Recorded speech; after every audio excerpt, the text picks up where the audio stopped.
Bem-vindos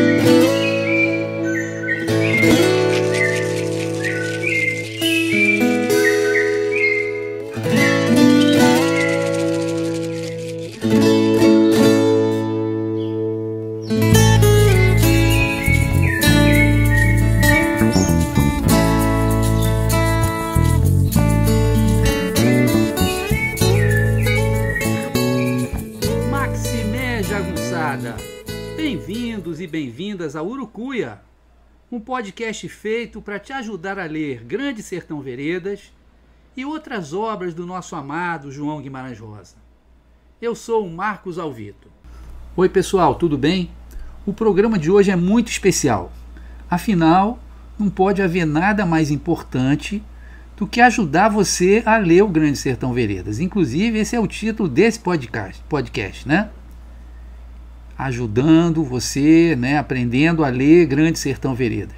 Então, no primeiro episódio, a gente leu o parágrafo inicial do livro para dar um gostinho, para entender como é que o livro é construído, não é? Depois nós tivemos 4 episódios da conversa inventada com Guimarães Rosa, para a gente conhecer melhor a vida do Guimarães, mas sobretudo o pensamento dele, as reflexões dele acerca da língua, acerca da literatura, acerca dos livros dele, enfim. E no episódio de hoje a gente vai exatamente no centro do problema, né? Muita gente começa a ler o Grande Sertão Veredas e não consegue ir até o fim. Eu devo confessar a vocês que eu só consegui ler o Grande Sertão na terceira vez que eu tentei, e foi uma terceira vez bem separada em termos de tempo da primeira vez. Então eu tenho alguma experiência, né? Eu trabalho com turmas, digamos assim, conduzo as pessoas pelo Grande Sertão e pelas suas veredas, do primeiro até o último parágrafo, e eu sei mais ou menos quais são as maiores dificuldades. Então o programa de hoje é para ajudar você a ultrapassar as dificuldades e finalmente ler o Grande Sertão Veredas, tá bom? Então vai ser isso o programa de hoje. Valeu! Bom, antes de começar a falar das 7 dicas para você ler o Grande Sertão Veredas, a gente tem que se perguntar: por que ler esse livro? Não adianta dizer, é um livro muito importante, é um livro muito celebrado. Isso não é motivo. Você não é crítico literário, você não é professor de literatura, você não está se importando com isso. Por que um leitor comum, aliás, você pode até ser professor de literatura, mas vamos pensar um leitor normal, né, que lê por prazer, também para obter conhecimentos, etc. Por que ele vai ler o Grande Sertão Veredas? Isso que é o mais bacana, né? Você só vai descobrir os motivos para ler o Grande Sertão Veredas lendo o Grande Sertão Veredas, né? Porque há 2 tipos de livro, grosso modo. Há livros que você simplesmente lê. Um romance policial, ou então uma obra assim de título mais romântico, ou de espionagem, né? Boa parte às vezes da ficção científica, nem tudo, mas boa parte, né? E você lê e aquilo não deixa grande marca em você. É o tempo prazeroso que você passou lendo aquele livro e pronto, não tem mais nada, né? Ou quase nada, porque fica sempre no teu inconsciente. Claro que algumas coisas ainda ficam, né? Mas tem livros que são o contrário. O livro vai ler você, ele vai mexer com você por dentro, ele vai te abalar, ele vai fazer você refletir, pensar, né? Então você que vai encontrar o seu motivo para ler o Grande Sertão. Pode ser que você se apaixone pelo sertão físico, né? Por esse cenário do sertão mineiro, parte da Bahia e de Goiás, onde se passa o livro, pelos costumes diferentes, né, desses sertanejos do início do século XX, pelas questões políticas de disputa, né? Pode ser que você seja encantado pelo amor proibido de Riobaldo por Diadorim, dos seus desdobramentos. Pode ser que você fique fascinado pela ideia da existência do diabo, do pacto com o diabo, mas muito provavelmente essa atração inicial ela vai ceder a uma atração maior, que vai perceber esse livro, não é? Um livro que na verdade pensa a condição humana. Portanto, é um livro que interessa a todos, né? Ele vai despertar em você memórias, sentimentos, mas sobretudo reflexões, né? O Ítalo Calvino, no seu livro Por que Ler os Clássicos, diz que o clássico é um livro assim que a gente ouve falar muito boato sobre ele, e quando a gente vai ler, ele é totalmente diferente, ele é totalmente original. Por isso que ele é um clássico, porque ele tem essa capacidade de nos surpreender. E como nós vimos no episódio 1, logo no primeiro parágrafo, o autor vai dizer: o sertão está em toda parte. Então, aquilo que ele escreve para esses homens do sertão, nessas peripécias deles, na verdade, diz respeito a toda a condição humana. E se você fizer a travessia do Grande Sertão como ela deve ser feita, né, prestando bastante atenção à profundidade do livro, prestando bastante atenção ao seu conteúdo metafísico e religioso, você sem dúvida vai sair transformado, né? O Rosa, numa entrevista à TV alemã, quando perguntado sobre o livro, ele deu uma definição muito simples. Ele falou: o livro tem um fundo telúrico, né, que é exatamente essa descrição da terra e dos seus habitantes, né, do sertão, mas na verdade o propósito dele é metafísico religioso, como a gente até já viu na conversa com o Rosa, que era essa a grande questão para ele, né? Então esse livro, ele equivale a uma espécie de iniciação espiritual, mas não é uma iniciação religiosa, né? É uma iniciação metafísica às reflexões mais profundas, mais importantes, mais sérias sobre a condição humana. Só que isso é um lado, mas na verdade, né, o livro é muito divertido, né? As personagens são todas muito interessantes, muito diferentes, tem muitos tipos estúrdios, né, como diz no livro, que significa bizarro, uma coisa diferente. A trama é muito interessante, ela é cheia de reviravoltas, e no fundo de tudo, a gente tem uma grande história de amor, né, uma belíssima história de amor, cheia de poesia, que é essa história do Riobaldo de Adorim, né? Eu tive que tentar 3 vezes para ler o livro, mas depois disso o livro ficou comigo para sempre, e eu vou ler esse livro até o último dos meus dias. Eu acho que é motivo suficiente para vocês pegarem e lerem o Grande Sertão. Mas ele é prazeroso, mas ele tem também as suas dificuldades, e é também para superar essas dificuldades que eu vou começar agora a falar das 7 dicas que eu dou para você ler o Grande Sertão Veredas, tá bom? Vão as 7 dicas agora, então. Vamos então às dicas, tá? Qual é a primeira dica? Dica número 1. Leia o livro em voz alta. O próprio Rosa dizia isso. Ele dizia: quando um leitor desentender um trecho, deve relê-lo em voz alta, obedecendo rigorosamente à pontuação. Não procure correr atrás do enredo. Cada palavra perdida faz falta e pode afetar a compreensão global do texto. Então, o Rosa ele queria que o texto fosse lido em voz alta, por um simples motivo. O texto é elaborado como se fosse a conversa, como nós já vimos, entre um velho fazendeiro, que tinha sido jagunço, e um doutor que veio da cidade para conhecer as questões e, digamos, as características do sertão, geográficas, humanas, etc. Ora, então tem um tom de conversa, tem um tom oral no livro, né? A oralidade é totalmente diferente da formulação escrita, né? Da formulação escrita, que é muito mais formal. Se você lê imaginando essa conversa, imaginando as emoções do jagunço falando com o doutor, você vai compreender melhor, né? Então, por exemplo, naquele trechinho do parágrafo inicial, né, que nós lemos no episódio 1, vocês lembram desse trecho em que o Riobaldo, em que o velho fazendeiro, ele está dizendo assim: povo prascóvio, mataram aquele bezerro com cara de gente, cara de cão. Dono dele nem sei quem for. Vieram emprestar minhas armas, cedi. Não tenho abusões, no sentido de não tenho superstições, tá? Então ele está conversando com o doutor, está falando e tal, parará. De repente ele diz assim: o senhor ri certas risadas, Olha, eu tenho que imaginar qual é a situação. É que, de repente, no meio da fala do Riobaldo, de uma coisa que era seríssima para ele, que era relativa ao diabo, e a gente já viu que ele tem medo que o diabo exista, porque isso significa que ele teria feito um pacto, que a alma dele ia ser buscada pelo diabo. No meio dessa conversa, que para ele é seríssima, o doutor dá uma gargalhada. Ora, aí ele fala, o senhor ri certas risadas.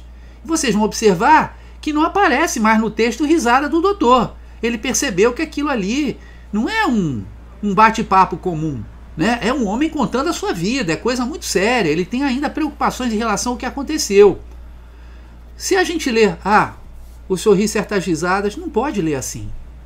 Tem que ler colocando a emoção no texto, tentando imaginar o Riobaldo, esse velho fazendeiro que acha que está à beira da morte, tendo uma conversa em que ele vai repassar a vida inteira dele para um doutor que ele desconhece, mas que talvez seja bom por isso, porque ele pode falar o que ele quiser, tá? Inclusive ele vai falar na ordem que ele quer. Então a primeira coisa, né, a primeira dica, leia em voz alta e imagine a situação narrativa. Tenha sempre em mente a situação narrativa do fazendeiro conversando com o doutor. Porque tem coisas que ele vai esconder do doutor. Tem coisas que ele só vai contar mais à frente. Tem coisas que ele conta de um jeito dele, todo próprio, né? Então, primeira dica é essa. Leia em voz alta e tenha sempre em mente a situação narrativa do velho fazendeiro conversando com o doutor da cidade. Esse é o primeiro ponto, primeira dica. A segunda dica, ela é simples. Leia sem parar, tá? Pelo menos aí até a página 100 ou 120. Por que isso? Porque como é, digamos assim, uma conversa, né? Numa conversa, normalmente não tem ordem cronológica. Você começa a falar de uma coisa, existe uma associação de ideias, né? Então, as primeiras 100 páginas, grosso modo, vai variar de edição para edição.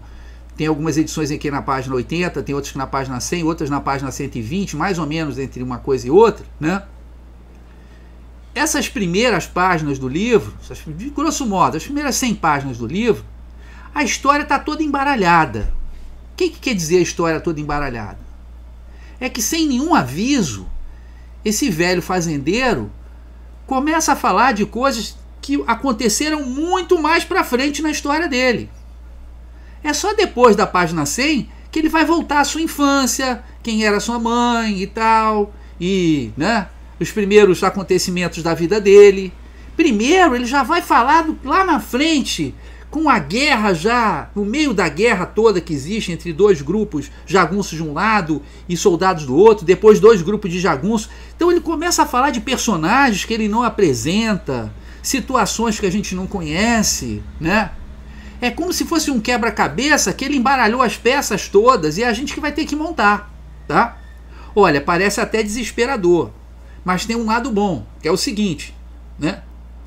Depois da página 100, aí ele conta tudo mais ou menos na ordem cronológica, com um pulinho ou outro aqui, tá? Essas primeiras 100 páginas eu costumo chamar de pântano narrativo, depois eu vou falar mais sobre ele, né? É pântano por quê? Porque a gente acaba se enfiando nele e não conseguindo sair dali, né? Mas não se preocupe, leia tranquilamente. Ao invés de ficar prestando atenção na história, essa que é a manha. Para que o narrador, por que o narrador conta tudo de maneira embaralhada? A história está embaralhada, mas os temas do livro vão aparecer todos nessas 100 primeiras páginas. Então, o amor proibido por Diadorim, o ódio ao Hermógenes, o medo do diabo, a questão da violência do sertão, do poder dos coronéis, da existência dos jagunços, a questão da oposição entre Deus e o diabo, a questão do bem e do mal, a questão da dificuldade de estabelecer o que é certo, o que é errado, tudo isso que são os temas do livro, que depois vão continuar sendo explorados, vão aparecer nessas 100 primeiras páginas. Então, a segunda dica é: vá além das 100 primeiras páginas, porque depois fica mais tranquilo, fica mais fácil de ler. Quando eu converso com pessoas que não conseguiram ler, que tentaram ler, eu pergunto sempre a elas: Em que página você parou? Eu lembro que a primeira leitura eu parei na página 80. Eu parei antes de atravessar o pântano narrativo. As pessoas disseram, não, parei na página 80, parei na 70, parei na 100, tem gente que para na 50, né? Então não se desespere. Só vá prestando atenção nos temas. Não fique ligado na história.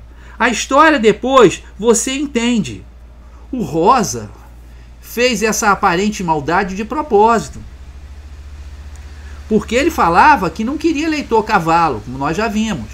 Leitor que lia e seguia adiante. Ele quer um leitor que reflita. Ora, essa dificuldade, esse pântano narrativo, já que você está com os pés enfiados no pântano, você vai olhar o que tem em torno, né? As aves, o jacaré e tudo mais. Era proposital. Essa dificuldade é proposital para que você observe o caráter metafísico religioso do livro. Se fosse uma historinha já contada do início ao fim, cronologicamente, muita gente só ia ficar... Bom, será que Reobaldo vai ficar com o Diadorim? Quem vai vencer a guerra? Ele quer evitar isso, né?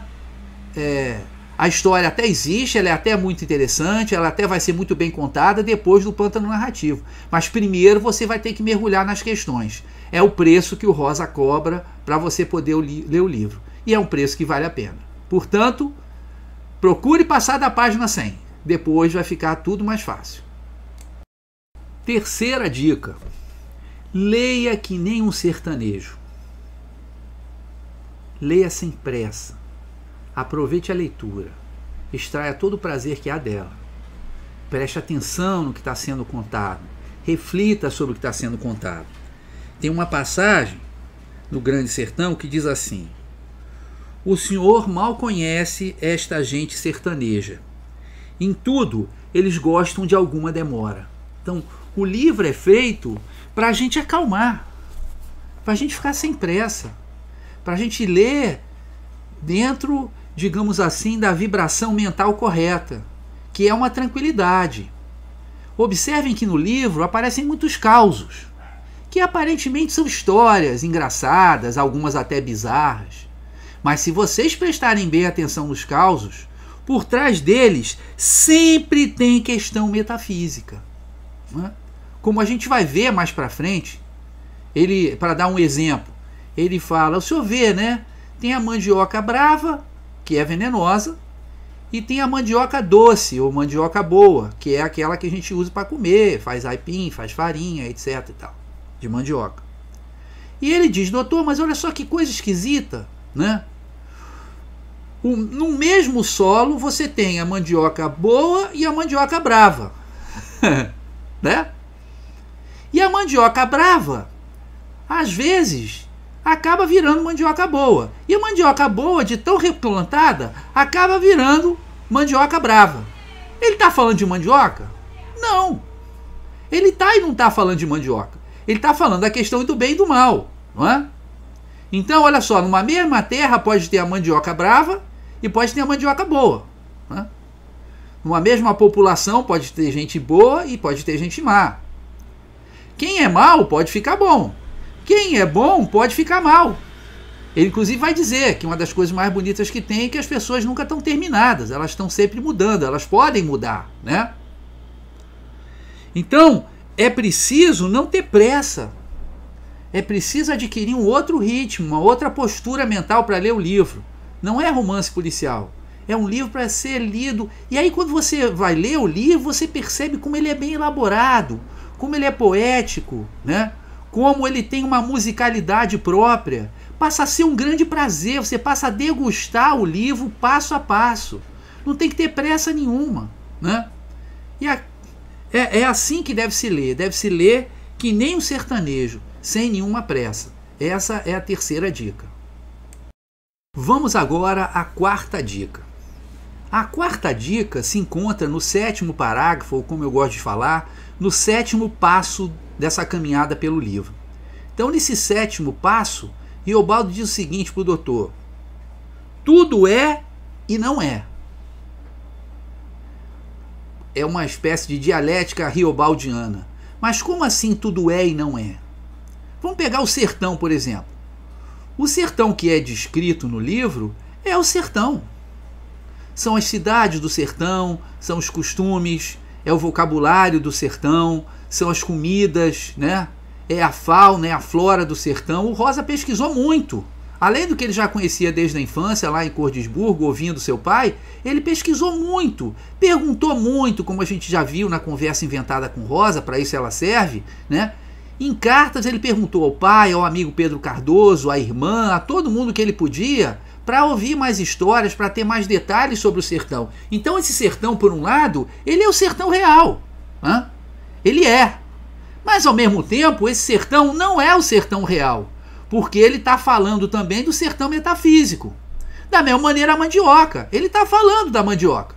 Existe mandioca brava e mandioca boa. Só que quando ele conta esse caso, no contexto em que ele conta, ele está indo além, né, da questão, digamos assim, da agricultura, da espécie mandioca e das suas variedades. Aliás, eu me interessei tanto por essa questão da mandioca que eu fui ver uns vídeos no YouTube, né? Crente que assim, que a mandioca brava é muito diferente da mandioca boa, né? E tinha um agrônomo falando, né? E o agrônomo, a primeira coisa que ele disse que era dificílimo você separar, né, a mandioca boa da mandioca brava. Olha só que perigo, né? Mas o que isso diz pra gente? Olha, é dificílimo às vezes separar o bem do mal, né? O que vai nos fazer bem? O que nos vai fazer mal? Quem é bom? Quem é mal? Então, tudo é e não é. As coisas não são colocadas de forma categórica. Mesmo nas oposições entre Deus e o diabo, vai ter hora que ele vai perguntar: será que Deus não tem condição de lidar com a gente, porque nós somos criaturas baixas, criaturas inferiores, né? E o diabo é apenas um meio de Deus lidar conosco? E é uma possibilidade, né? O fato é que aí a oposição entre Deus e o diabo passa a ser relativizada. Então, isso é muito importante para a gente entender o livro, para a gente interpretar o livro, para a gente entrar na dimensão metafísica do livro, né? É essa ideia de que tudo é e não é, né? O rio existe? Existe, mas ao mesmo tempo as águas dele estão sempre mudando. Então, posso dizer que o rio também não existe tal qual ele existia antes, há 15 minutos antes, ou há 1 minuto, ou há 1 segundo antes. Então, as coisas não são simplesmente pão, queijo, muito pelo contrário, as coisas são complexas, elas se transformam na outra, elas são ambíguas. Por isso, né, a quarta dica é: leia prestando atenção no fato de que nem Riobaldo disse, tudo é e não é. A quinta dica é a seguinte: leia sem parar. Pega um lapisinho, aponta esse lápis. Quando tiver uma palavra que você não entendeu, coloca um asteriscozinho e continua lendo.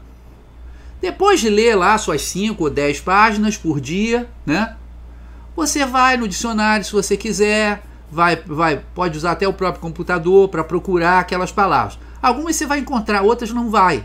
Mas perceba que muitas vezes o contexto faz com que você entenda a palavra. E o próprio Rosa, muitas vezes, ele coloca um sinônimo do lado da palavra. É muito difícil que você venha dizer para mim: eu não entendi esse parágrafo porque eu não entendi essa palavra aqui, né? Pelo contexto você vai entender. Isso é o mais importante. Mas eu não entendi todas as palavras.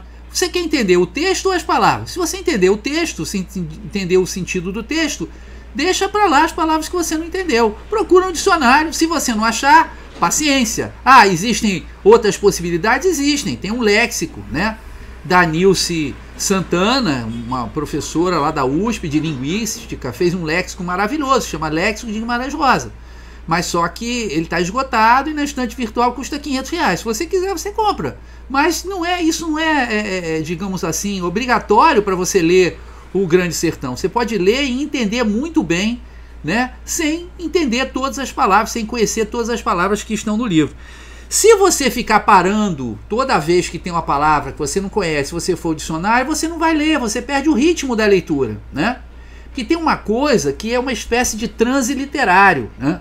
Você tem que entrar no transe literário, você tem que entrar dentro da situação do livro, imaginar e começar a pegar o ritmo daquela leitura, se deixar tomar, ficar embebido da poesia do livro, do sentido do livro, daquilo que o personagem está contando para o outro, né? Se você parar toda hora, não dá, isso não vai acontecer, não vai rolar. Então o quinto conselho é: leia sem parar e depois, se quiser, vá ao dicionário, tá? Se quiser, vai ao dicionário, mas depois. Na hora da leitura, não. Lê e tenta entender o máximo possível, mas lê daquele jeito, que nem o sertanejo, devagar, prestando atenção, se perguntando, ele está contando essa história, qual é o significado dessa história aqui que ele está contando? Sempre tem um significado. A sexta dica é a seguinte: é bom desconfiar do narrador. Riobaldo é o único narrador da história. Mesmo quando aparecem falas de outros personagens, teoricamente, né, com uma licença literária, é o Riobaldo lembrando dessas falas. Ora, é que nem alguém que está com o queijo e a faca e o queijo na mão. O doutor veio da cidade, o doutor não conhece o sertão, o doutor não conhece os costumes, o doutor não conhece as pessoas do passado do Riobaldo, o doutor não conhece o próprio Riobaldo. Então o Riobaldo conta as coisas do jeito que ele quer, né? Ele tem determinados acontecimentos que ele conta só mais para frente, tem determinadas coisas que ele conta de uma maneira extremamente suspeita, tem coisas que ele conta e a gente percebe, da maneira pela qual a narrativa está construída, né, que ele não está falando a verdade, né? Vamos, por exemplo, assim, a gente percebe que o Riobaldo não é um sujeito muito corajoso. Ele é um ótimo atirador, mas não é um sujeito muito corajoso.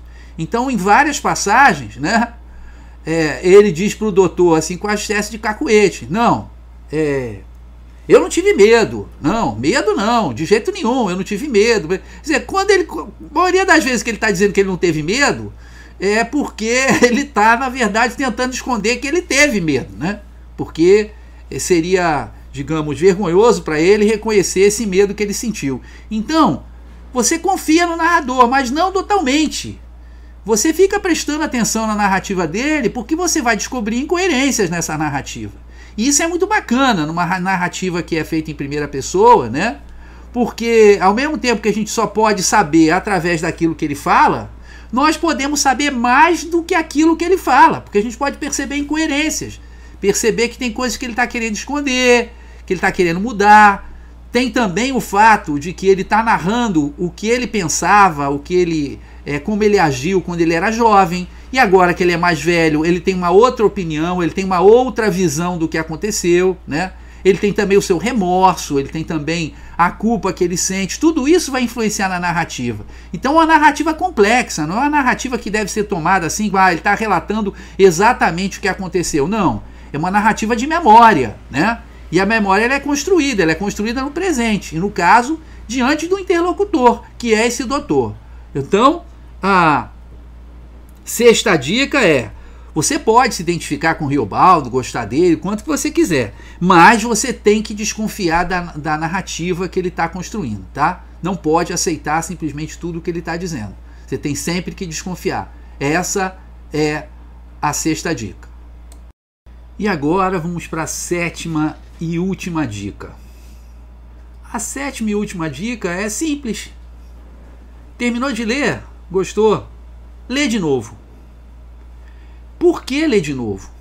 Porque, na verdade, além do prazer, e você vai perceber que a segunda leitura ela é muito mais agradável, porque você já está com a história na mente, não vai se perder mais no pântano narrativo, não é? Vai aproveitar melhor a poesia, mas não é isso. Não é por isso que eu peço para você ler de novo, né? É porque, na verdade, é na segunda leitura que você compreende a profundidade trágica do livro, né?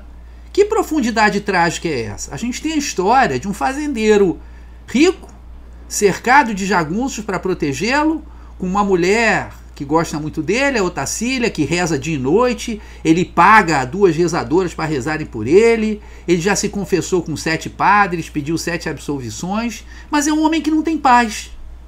É um homem que não só perdeu o seu grande amor de uma maneira violenta, de uma maneira absolutamente abrupta e trágica, mas que acha que talvez ele mesmo, seus atos, seu desejo de poder tenha causado a morte do grande amor. Então aquilo que a gente, numa primeira leitura, por exemplo, os 7 primeiros parágrafos, eles parecem falar quase que o tempo todo do diabo. E a gente fica pensando que é uma coisa folclórica, né? Que ele está exemplificando as abusões, né? As superstições do povo do sertão. Mas de repente ele fala pro doutor, ele fica dizendo pro doutor que ele não acredita no diabo, que é aquela questão do narrador, pra gente não confiar, né? Porque ele na verdade não tem certeza nenhuma se o diabo existe ou não, né? Mas ele diz a certa altura pro doutor que, olha, essa questão, por incrível que pareça, ela é importante para mim. Mas a gente não sabe por quê, né? Depois de ler o livro, a gente sabe. Ele acha que fez um pacto, ou que pode ter feito um pacto com o diabo, e isso pode ter causado a morte de Diadorim, não é? Então aquela fala, aquela obsessão em falar sobre o diabo, ela na segunda leitura, ela adquire um outro significado, porque aquilo é central na vida do Riobaldo. Aí deixa de ser uma questão de folclore, das superstições locais do sertão, e passa a ser algo que está no centro da vida do Riobaldo. Aí a gente entende a profundidade trágica da reflexão que ele faz sobre o diabo, né? Portanto, o sétimo e a última dica é: terminou de ler, lê de novo, que você não vai se arrepender. Essa foi a sétima e última dica para ler o Grande Sertão Veredas. Mas espera aí que ainda tem uma dica extra para você, tá? Daqui a pouco vem a dica extra. Bom, a dica extra é a seguinte, eu acho que vale você buscar ajuda para ler o livro, né? Além desse podcast aqui, eu tenho um canal no YouTube, o canal Marcos Alvito, e ali tem uma playlist chamada Pedacinhos de Rosa, onde há uma série de vídeos sobre o Grande Sertão Veredas, exclusivamente sobre o Grande Sertão Veredas. Então acho que vale a pena você dar uma olhada ali. No meu Facebook, Alvito UF, também faço publicações, coloco vídeos sobre o Grande Sertão. E se você quiser, né, uma orientação maior, vira e mexe, eu faço cursos, né? Desde cursos introdutórios até cursos mesmo de leitura do primeiro ao último parágrafo do Grande Sertão. Então, se você tiver a fim de participar de um desses cursos, é só mandar uma mensagenzinha para mim, ou através aqui do podcast, ou então para o meu e-mail marcosalvito@gmail.com. Essa é a oitava e última dica de hoje. Bom, pessoal, termino aqui o programa de hoje. Espero que vocês tenham gostado. Eu acho que a validade, a utilidade dessas dicas só vai se provar no momento em que vocês estiverem lendo o livro. Nem adianta você, né, achar que a dica é boa ou má sem tentar ler o livro, porque elas se baseiam em dificuldades que ao longo do tempo eu vejo que as pessoas vão tendo, né? Desde 2016 que eu venho dando curso sobre o Grande Sertão Veredas. Então eu mais ou menos mapeei aí as maiores dificuldades, e as dicas foram nesse sentido. Espero que sirvam para vocês, espero que ajudem vocês a ler o Grande Sertão Veredas, que esse é o meu objetivo maior. Eu amo esse livro, ele é importante para mim, importante para a minha vida, e eu queria que fosse importante para vocês, se vocês conseguirem ler, que eu tenho certeza que essas dicas podem ajudar um pouquinho, tá bom? Então, agora eu vou deixar vocês com Acordais, a linda música de Alex Rocha e Joyce Carvalhais, que está no álbum de Acordais no Spotify, tá bom? Então, com vocês, Acordais. Um beijo e até o próximo programa. Tchau!